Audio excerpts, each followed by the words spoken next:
So you want to get leads, you want to get clients, and you'd love it if people would come to you, and that's what you really want. You want people coming to you. But there's a problem. It's really hard to get yourself out there now. Feeds are saturated, reach is down, and it feels like it's hard to get attention. And that, is frustrating because you're putting all this effort in to try and break out, and it just feels like you're hitting a brick wall. Or maybe you're seeing other people with less experience, less developed ideas, and they seem to be thriving because they're playing all the games that maybe you don't want to play. That is the kind of worst case scenario.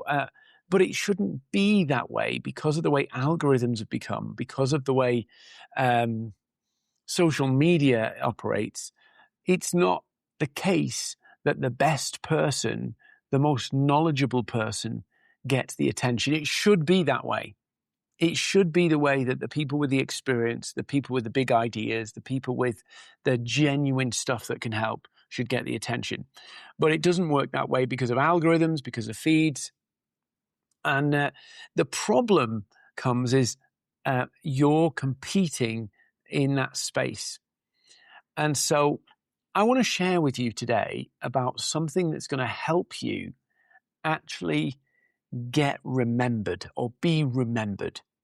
And it's a principle that is used to win elections, to sell products, and companies, large companies, supermarkets, retailers spend millions working on this to basically make more sales, achieve more profit, get us to buy things we didn't even plan to buy. And I'm going to share it with you today.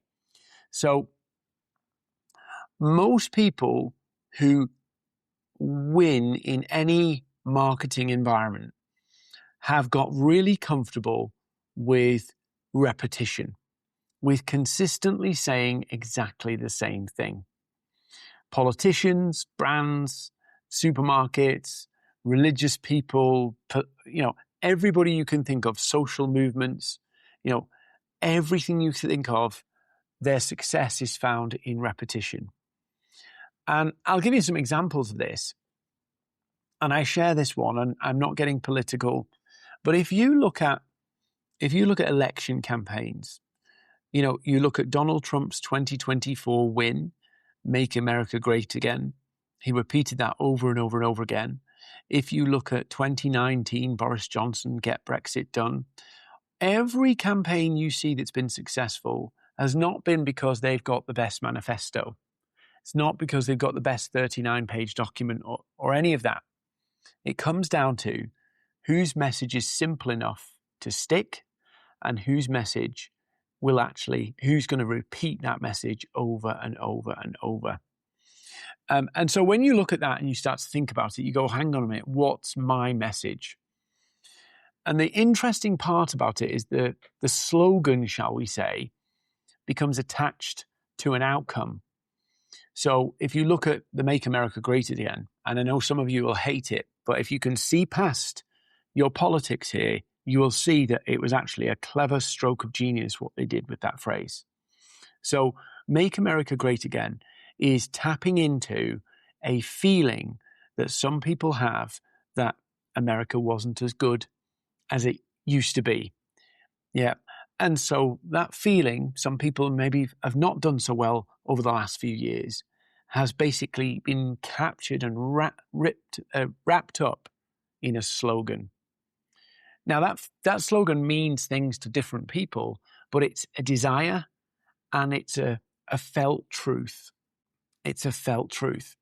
Take back control is a desire and a feeling that we've actually lost control. Obama had one of the best ones. Yes, we can. It was a sense of things can get better. There is opportunity. All of these slogans that were repeated over and over and over again have took people to high office.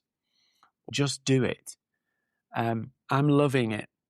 You think about all of these slogans and they wrap up both a feeling and they wrap up an outcome of achievement of a better future. And so when we're thinking about what we're trying to do to win those clients, we need to wrap up our message both into a slogan, something that's catchy and can easily be remembered, but people actually feel something about it. Now, weirdly, some of these brands have been repeating these things for decades. But some of us, what do? We actually get tired of repeating something 3 times and want to change it. And this principle of repetition is tapped into the mere exposure effect. Now, this was a discovery, for want of a word, that Robert Zajonka, Polish psychologist, discovered, I think in the 70s, that the more we see something or hear something, the more we trust it. And so these slogans that are being put out are actually being tapping into 2 really important things. First, they're tapping into the mere exposure effect of repetition means we trust something more. Showing up, being visible, seeing our face, just being known makes us more visible. When I work with sales teams, and I train sales teams and speak to sales leaders, say your team have to build familiarity. They have to use the mere exposure effect so that they get more responses from their prospects. And it's proven when a seller can actually get in front of a prospect and they've done some familiarity building on, say, LinkedIn, they actually get 3 times the response rate than somebody who just goes in cold. So this familiarity building, this showing up consistently is really important. But it's not enough for people to just see our faces over and over again. They need to have a consistent message over and over and over again. I think it was Daniel Priestley who said, I always talked about 7 times because that's an old school stat. But Daniel Priestley, I think in the last 6 months, has said he reckons it's about 11. 11 times of you saying the same thing, of them, your audience seeing exactly the same thing from you, for them to actually go, I think I know what this is. 11 times that they see it. So if you think about that, how many times do you have to repeat it based on did they see it, did they not? So it's actually thinking about what you're trying to do when you're building a brand, trying to get leads and clients. What you need to think about is it's more like an election campaign where you have to go round and use your message. Yes, put different spins on it, but it's the same message.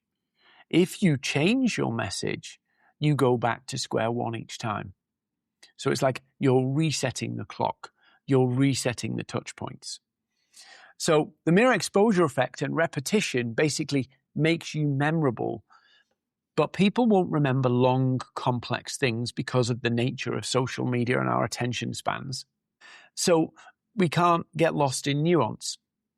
So we have to take time to actually develop that message, that simple message, so that you can repeat it and people get it really, really quickly.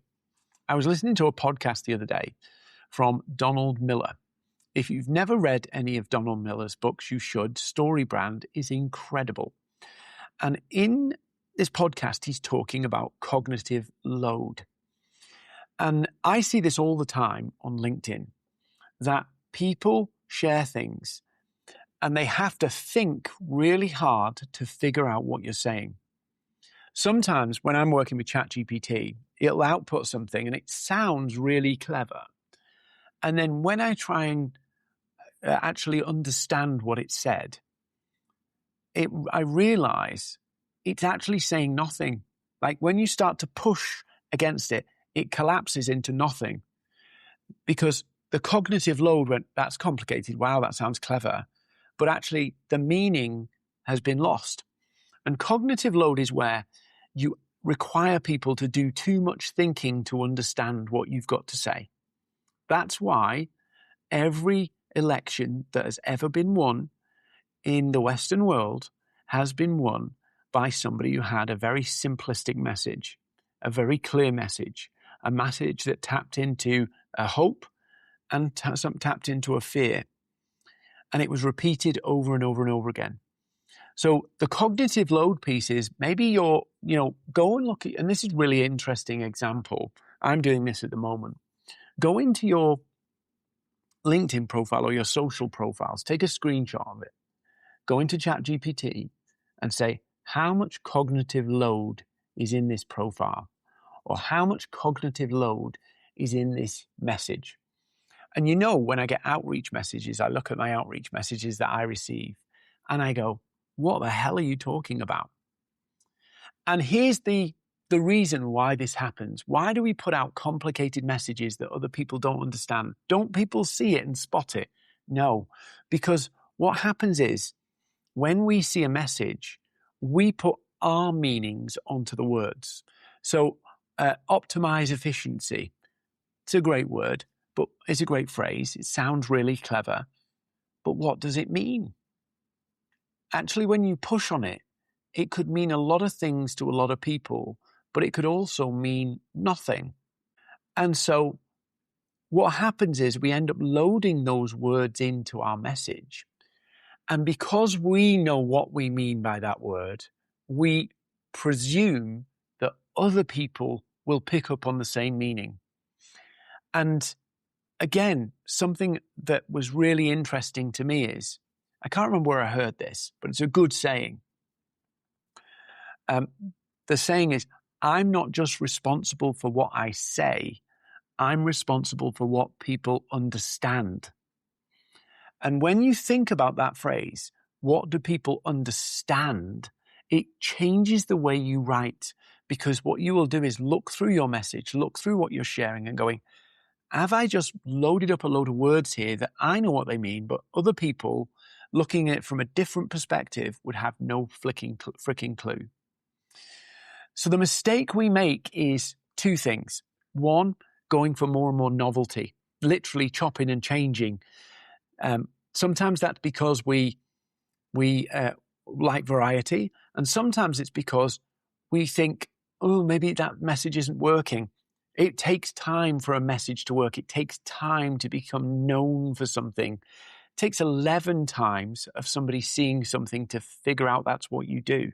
So if you want to really build a brand, you're going to have to go on that election campaign and say the same things over and over again, different ways, different angles, billboards, carousels, all that kind of stuff, like an election campaign, but say that simplistic message that ties into what people want and what people's problem is, and say it over and over. Now, it might not be as simple as a 4-word or 3-word sentence, but it can't be 20 words. It has to be able to be articulated in, 10 or 15 seconds, really, really quickly. They can glance at it and get it. So the goal is not to move your message around. The goal is owning a message and repeating that message so you become known for a specific thing. So just like the Get Brexit Done, just like the Yes We Can, you want to become known and be remembered for something. And it's up to you to actually decide and own that phrase. And you have to own the understanding of that phrase. Think about this week. What idea, what key phrase would you want associated with your name in, say, 5 years? Because that's what you should be saying now. What would you want people to say you are known for? And it can't be like vague stuff. It has to be something that convinces people that they should work with you, that they should be talking to you. So it has to tap into that. What do people really want? And what's the problem they want to solve?